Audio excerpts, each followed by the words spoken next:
Welcome back to ILTV on the Hour. We are live here in Israel, bringing you the biggest headlines from the region. I'm Shosh Bedrosian, and today is day 712 of the war in Gaza. The operation to capture Gaza City remains on track for the military, as airstrikes pounded about 150 sites in and around the Hamas stronghold and former capital of Gaza City, making its way for the slow and steady advance for the IDF ground forces that are currently there. Two full IDF divisions, the 162nd and 98th, comprised of tens of thousands of troops, continue advancing into strategic sectors of Gaza City under the cover of intense airstrikes. Now, overnight, the Air Force struck about 150 targets, mostly in Gaza City over the past 24 hours. The focus was on buildings used by Hamas, but details are sparse amid the fog and heavy smoke of war. Of course, the operation is codenamed now Gideon's Chariots B. It comes after weeks of preparatory strikes targeting Hamas command centers, tunnels, and rocket launchers. In addition to those high-rise buildings we've continued to see in video. Now ground forces are pushing past the outskirts and into the urban center of the city, where the army estimates thousands of Hamas fighters remain embedded alongside a population of more than 500,000 civilians. Air Force, drones, gunships, and artillery units carried out dozens of strikes overnight in what IDF sources describe as, quote, belt of fire to clear the way for infantry, armored, and engineering units. The IDF is also coordinating humanitarian corridors to encourage civilians to evacuate to designated humanitarian zones in the south. The IDF spokesperson gave the following update about the offensive in Gaza City. Take a listen to it. Gaza City is the central hub of Hamas's military and governing power, their main stronghold. Hamas has turned Gaza City into the largest human shield in history. Beneath the streets runs a vast network of tunnels connecting command centers, rocket launchers, and weapon storage facilities, all deliberately hidden under civilians and civilian infrastructure. Hamas continues to hold dozens of our hostages in inhuman conditions. Their safe return is at the forefront of our mission. They are the reason we continue our fight. And with the IDF Gaza City operation now underway, Prime Minister Netanyahu and President Trump are both warning Hamas terrorists against harming hostages that could be in the area. Netanyahu's message to Hamas leaders was that Israel will, quote, reach them much faster than they can think if any harm is done to the remaining hostages located there. Both Trump and Prime Minister Netanyahu discussed the issue. Take a listen to what both of them had to say. אבל כיוון ששאלת על הנשיא טראמפ, היו לי כמה שיחות איתו אחרי התקיפה, וכולן היו טובות מאוד, כולל שיחתנו אתמול. ושני דברים יצאו מזה. אחד, שהוא הזמין אותי לבית הלבן, זה יתבצע בעוד שבועיים ביום שני, אחרי הנאום שלי באו"ם. I hear Hamas is trying to use the old human shield deal, and if they do that, they're going to be in big trouble. They're going to be in big trouble. They put it out 2 days ago that they're going to use the hostages as human shields. That's something that hasn't done for a long time. If they put the hostages in front of them, Hamas as protection, as what they call them bodyguards, Hamas is going to have hell to pay. As you heard there, Netanyahu says President Trump invited him for a White House meeting after the UN General Assembly later this month, around September 29th. The meeting in Washington, like we said, will be around that time, 3 days after the Prime Minister scheduled an address at the UN General Assembly in New York. Netanyahu said the invitation came during a phone call on Monday when they discussed the issue of hostage security. This will be the fourth meeting between both of those leaders since Trump's second term began back in January. And the Israeli Air Force once again targeted the Houthis' western port in Yemen as the Iranian-backed group continues firing ballistic missiles towards Israel. The IDF struck at the heart of the Houthi terror regime, targeting the Hodeidah port in Yemen, the main supply hub for military gear to the Iran-backed Houthi regime. Now, hours later, the Houthis targeted Jerusalem with another ballistic missile that was shot down by air forces and successfully intercepted, causing no damage or injury to anyone in the area. And this morning, the Houthis, in the latest Israeli airstrikes, upwards of 10 targets were hit in that western port, again, including 3 docks that had been restored after previous attacks. Now, the operation lasted about 10 minutes, with docks and other critical infrastructure that was taken out. The IDF's Arabic spokesperson actually issued a clear warning hours to Yemeni civilians and anchored vessels at this specific port a few hours before it happened, urging them to leave immediately. Defense Minister Israel Katz intends to maintain its maritime and air blockade against the Houthi terror network. And the port is its lifeline for their war efforts and propaganda operations, according to the military. Now, this strike comes on the heels of recent operations the IDF has conducted in Sana'a, Yemen, targeting Houthi army camps, propaganda headquarters, and fuel storage facilities used to support attacks on Israel, including the drone strike on Ramon Airport, which forced temporary airspace to close. Prime Minister Netanyahu said the latest strike was a direct response to repeated UAV and ballistic missile attacks launched against Israel. And joining us now to discuss all of this and the developments of war is Professor Gerald Steinberg, the founder and president of NGO Monitor. Thanks so much for being with us today. Good to speak with you. The IDF spokesperson is calling the situation in Gaza City one of the largest human shields in history. What does he mean by this? We know that they say this is a Hamas stronghold city, but specifically the largest human shield. Can you explain that to us?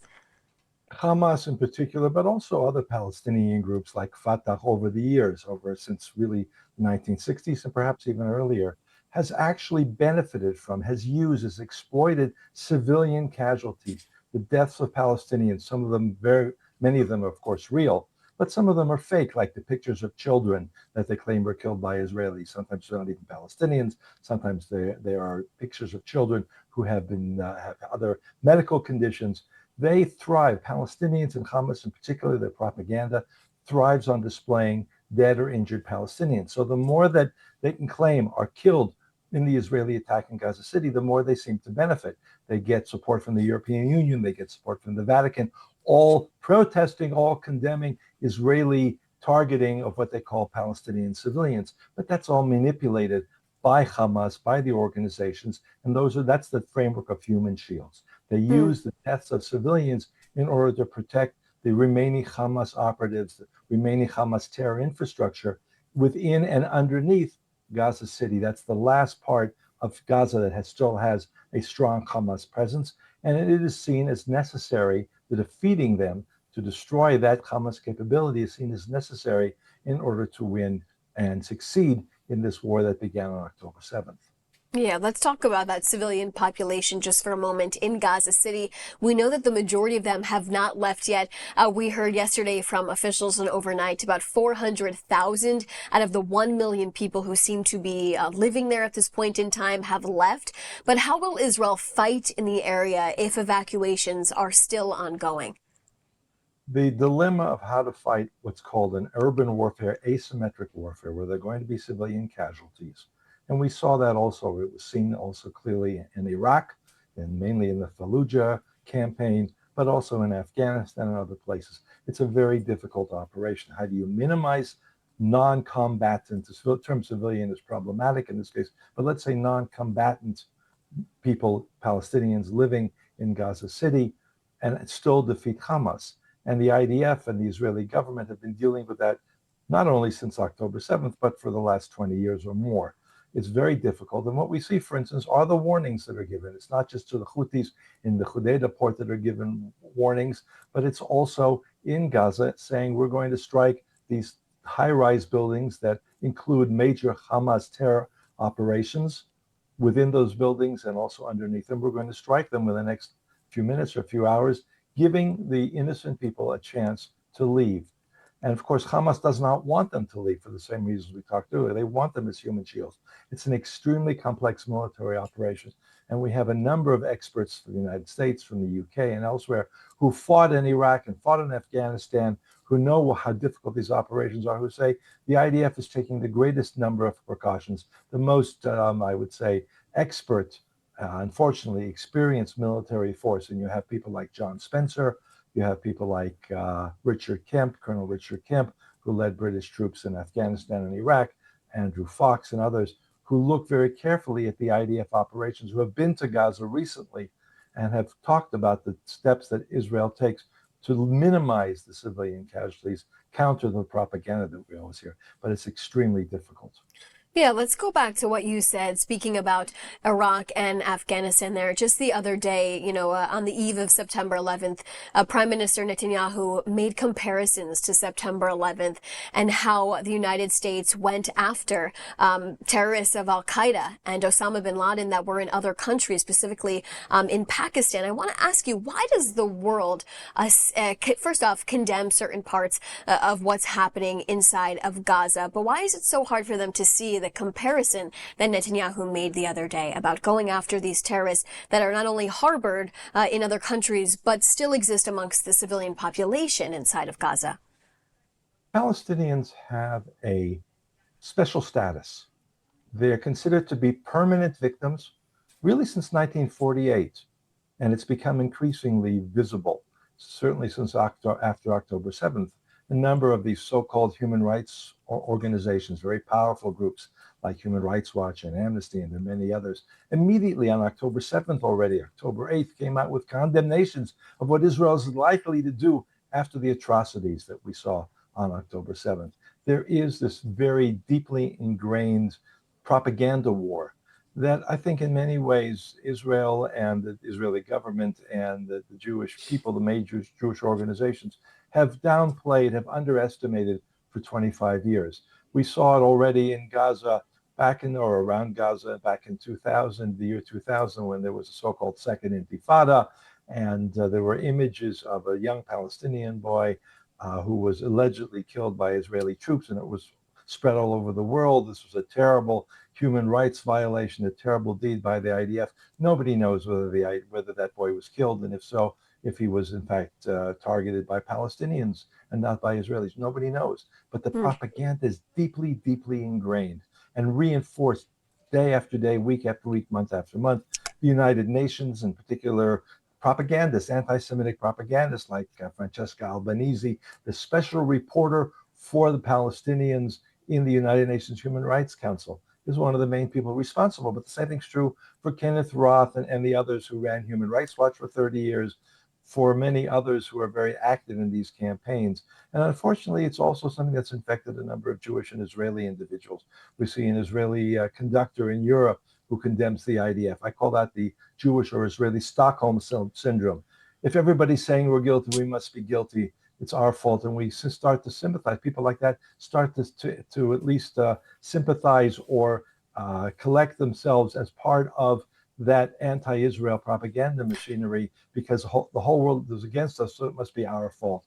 Gerald, you mentioned before the United Nations, and I want to go back to that point you make, and I want to tell our viewers that an independent report by a UN commission concluded for the first time that Israel has committed genocide against Palestinians in Gaza. Now, I've actually looked into the panel that oversaw this commission. It's a 3-person commission and panel, and 2 of the people on this commission have been outspoken about Israel for years. One of them, a few years back, was in trouble and actually was noticed for using an anti-Semitic trope in an interview.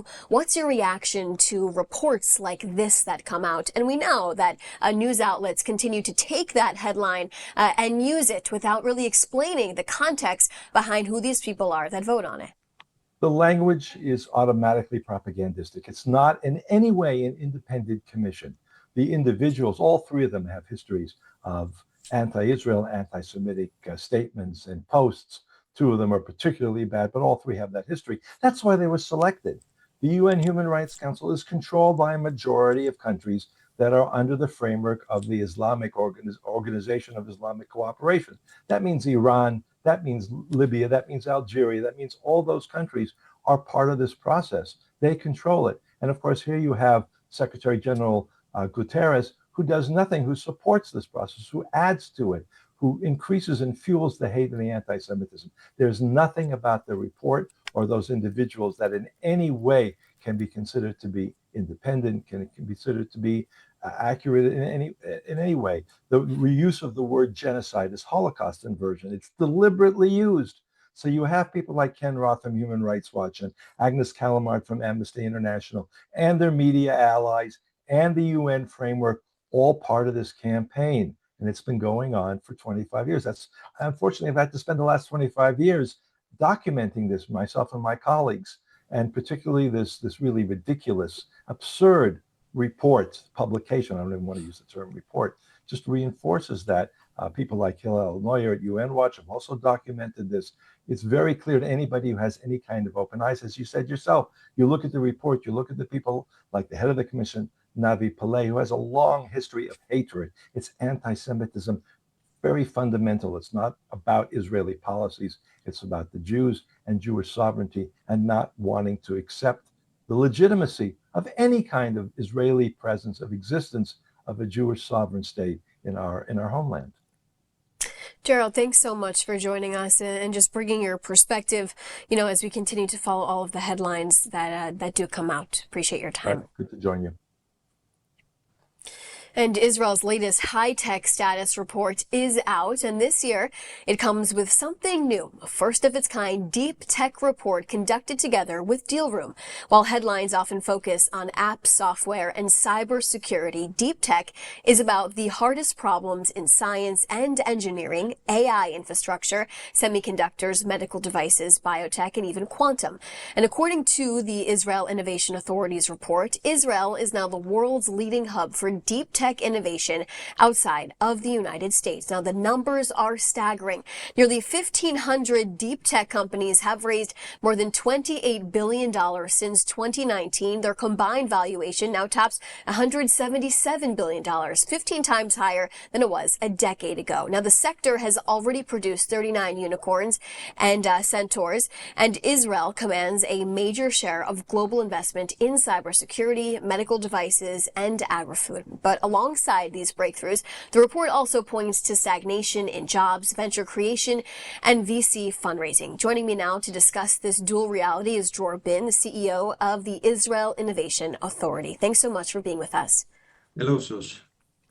So you have just released your annual report on the state of the high-tech sector. This year, for the first time, you have collaborated with Deal Room, a global provider of data and intelligence in researching and reporting on the deep tech sector in Israel, which, according to your report, notes Israel as the leading deep tech funding hub outside of the U.S. Very exciting. Tell us more about this. Yes, well, indeed, it's the first time that we are conducting this report with Deal Room. As you know, we are the government agency responsible for the high-tech sector in Israel, and we are data-driven organization. So it was very important for us to get the right deep of report and also a benchmark to what's going on in the world in the area of deep tech. I think that the numbers speak for themselves, as you outlined already. Israel is second only to the US in terms of the deep tech activity, number of companies, number of unicorns, the amount of funding. For us, it's very important. You know that the Israeli Tech Hub is one of the leading in the world.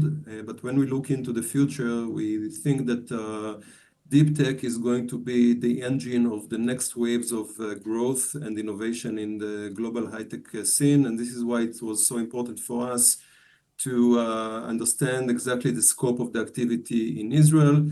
We, the Innovation Authority, make every year about $500 million of investments into early stage deep tech companies, into the technological infrastructure of the country, like labs and human capital development, in order to sustain this leadership in terms of innovation. Yeah, it's very exciting stuff, especially for so many young people that are working to break into this high-tech world. There's endless opportunities, it seems like. We know that Israel is closing its second year of war on multiple fronts, yet your report states this year to be a record year in exits and growth. How do you explain this? Yeah, so I don't want to portray the situation as everything is positive. The report shows very positive indications that show the resilience of the Israeli high tech, but also some things that we are following and are more disturbing. Yes, you know, when the war broke on October 7th, the phrase was coined, Israeli tech delivers no matter what. And I think that 2 years into the war, we can say that this is indeed the situation. At the end of the day, the entrepreneurs, the managers, the engineers, all of them understood that since Israeli tech companies sell to the world and their investors are from the world, we need to keep all the plans going despite the radical situation that we had here. And I'm happy to see that things are progressing well. As you said, this is the best year ever in terms of M&As. Just to name two gigantic deals like Wiz acquired by Google and CyberArk by Palo Alto, but there is also a very long list of other acquisitions. So this is going to be the best year ever, and for me, it's a sign of strength. You know, in a year of war, headquarters outside of Israel of the largest companies in the world make a decision to bet on Israel, to acquire here a company for such amounts. This means they understand the value of the technological assets that are being developed in Israel. They understand the value of the talent in Israel, and they believe in Israel for the long term. I want to ask you, just so our viewers understand the specifics, what types of companies have come out of October 7th? Where have they been able to adapt to the needs of what the society is here? If you could give us just some examples. Yes, I think that the war was, you know, the war happened, it was forced upon us, unfortunately, but still it gave us an opportunity on the high-tech front to display the Israeli technology. Whether it was AI that was used for the first time in such a way in wars, Iron Dome, drones, and many, many other areas of technology that were used in the battlefield in order to defend ourselves. And this display of technology is attracting now a lot of young entrepreneurs, but also attracting a lot of investors, and they want to be part of it. And we see that when we get submissions to for our investments, 2024 was actually, we have a small fund that is funding very, very early stage companies. We saw an increase, wait to this, listen to that. In a year of war, we saw an increase of 60% in the number of submissions that we had. And my explanation is that many people were drawn out of their comfort zone. They were called to army service, or maybe they went out and volunteered. You know that there were many volunteering activities in Israel during these 2 years. And when they went out of their comfort zone, they saw needs that otherwise they would not have seen, and they met people that maybe otherwise they would not have met. And this is creating a lot of activity now in the ecosystem, and hopefully we are going to see a baby boom of startups. I cannot say still or yet in which sectors, because the submissions we get are very diverse in many, many sectors of the high-tech, addressing different needs. Can be things that are related to drones, to mental health, to food tech, or any other thing. Yeah, it's exciting to hear about all of these innovations that came out of a really difficult time, but see how they're progressing the tech world here. Just tell me what some of the challenges are the Israeli tech sector actually is facing these days, and what is the Innovation Authority here in Israel doing to mitigate these challenges? Yes, the challenges we see are pretty much in correlation to the challenges that we see also in other tech hubs in the world. And I will give maybe one example. We see that local venture funds are finding it hard to raise funds because of the global macroeconomics of high inflation and high interest rates. So investors are less inclined to risk their money.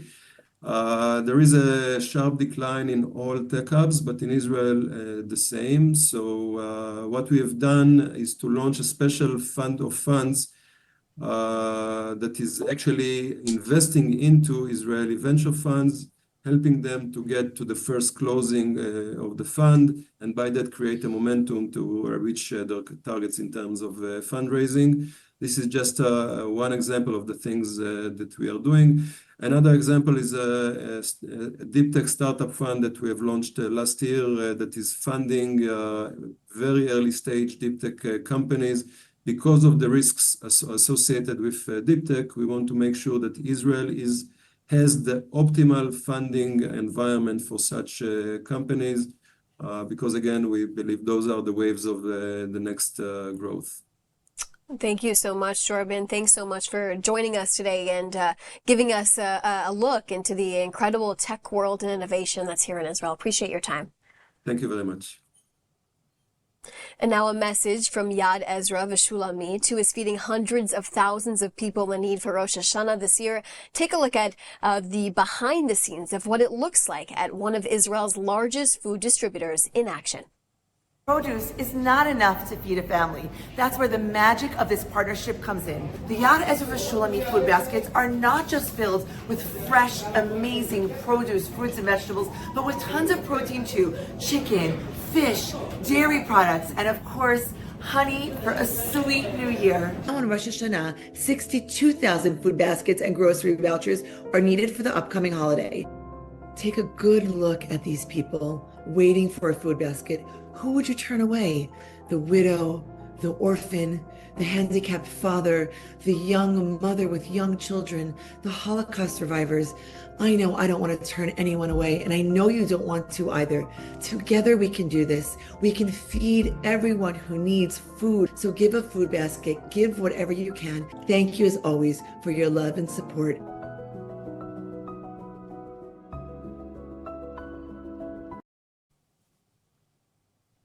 Strategic Affairs Minister Ron Dermer is reportedly heading to Paris for a landmark meeting with Syrian Foreign Minister there to discuss. He actually will be joined by U.S. Syria envoy Tom Barrack to discuss an Israeli proposal submitted weeks ago for a security agreement between nations.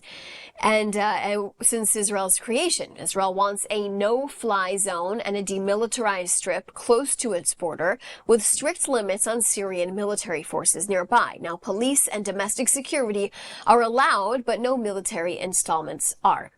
The plan draws on the 1979 Israel-Egypt framework from Sinai, where zones closest to Israel face strictest restrictions. Now, Israel also demands an air corridor to facilitate potential strikes on Iranian targets if necessary.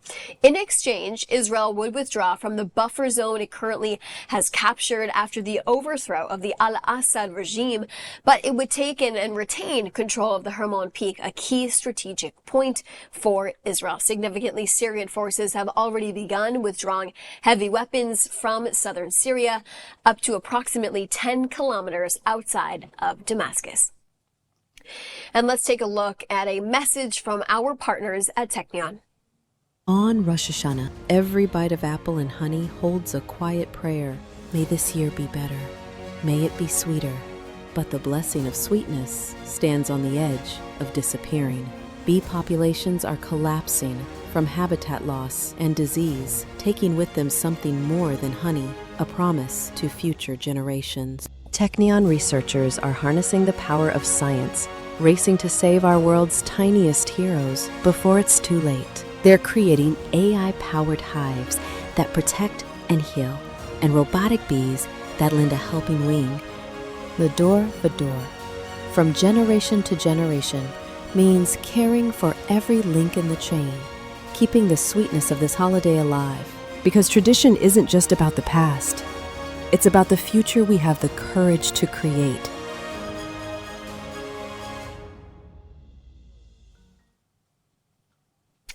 And that is a wrap here on ILTV on the hour, as we are continuing to follow all of the live updates that are coming out of the region, from Yemen to Gaza to Syria and Lebanon and Iran and more. We're continuing to follow specifically all of the updates that are coming out of Gaza with the IDF's brand new offensive to capture Gaza City militarily, to take out all of the Hamas terrorists that still live amongst the 1 million people, the civilians that live inside of that Hamas stronghold city. We know tens of thousands of soldiers will be moving in within the next few days.